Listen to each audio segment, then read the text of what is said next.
Lady yields back. We'll now go to the gentleman from Wisconsin, Mr. Steil, for 5 minutes. Thank you very much, Mr. Chairman. Thank you for being here, Secretary Yellen. Over the course of the next year, it's estimated about $10 trillion in U.S. debt will be reissued, most likely at a higher interest rate. Have you calculated the financial impact of reissuing those $10 trillion at a higher interest rate would be?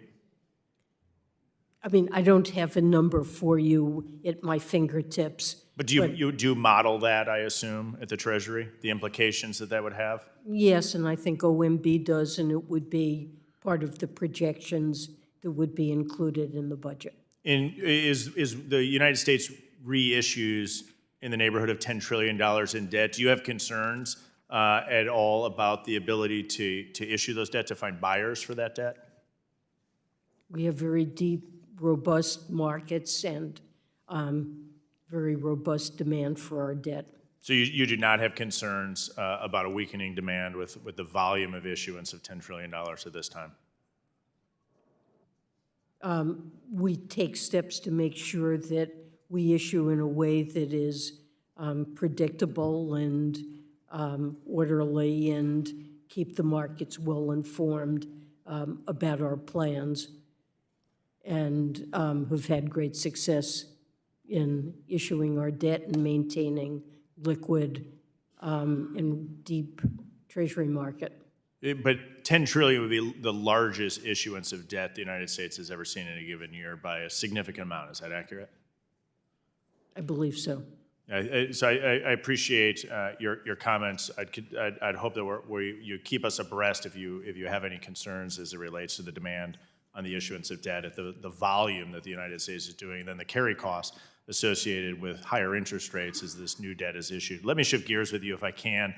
Concerned about U.S. enforcement of sanctions with Iran. Not only is it the number of sanctions that are in place, but it's also our ability to actually enforce those sanctions and take action upon them that can actually alter the behavior of countries, and in particular, in this case, Iran. I'm uniquely concerned about the lack of enforcement as it relates to oil sanctions with Iran. And as we look at the target of Iranian oil revenues, has Treasury sanctioned any of the Chinese entities purchasing Iranian oil products, and if so, how many? I'm not aware that we have, but we have certainly tried to stop those oil shipments by sanctioning shippers and others involved with them. So you've sanctioned some. Should we be looking at the ultimate purchaser of the oil, which in many cases is China? I mean, you said you haven't implemented any sanctions vis-a-vis China, which is obviously one of the largest buyers of Iranian oil. Is that something of concern? I'll need to get back to you on that.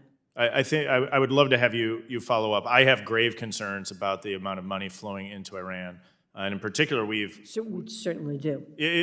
Right, I appreciate you sharing that concern. I think we look at the sanctions that have been put in place by the United States, but it's truly the enforcement of those sanctions, in large part at Treasury under your leadership, that is so essential to be able to change the behavior of Iran, which continues to threaten U.S. troops in the region, as well as our ally, Israel. Treasury officials are in China this week, and reports indicate that you're considering a visit later this year. Would you be willing to raise this issue with Chinese officials, either through through people who currently work at Treasury or through yourself, if you choose to take a visit to China? I will discuss it with people at Treasury. Would you be willing to discuss it with your Chinese counterparts? I want to understand the issue and concerns around it before I make any such promise. Fair. I'd appreciate you looking into that, because I think it's something that is absolutely worthy of your time, and you've been vested in great power by Congress with the ability to enforce a lot of these sanctions, and our ability to deter Iran from their continued funding of terrorism is really dependent on the action of Treasury under your leadership. How would you respond to concerns that China should not receive a high-level visit if it's purchasing oil from Iran?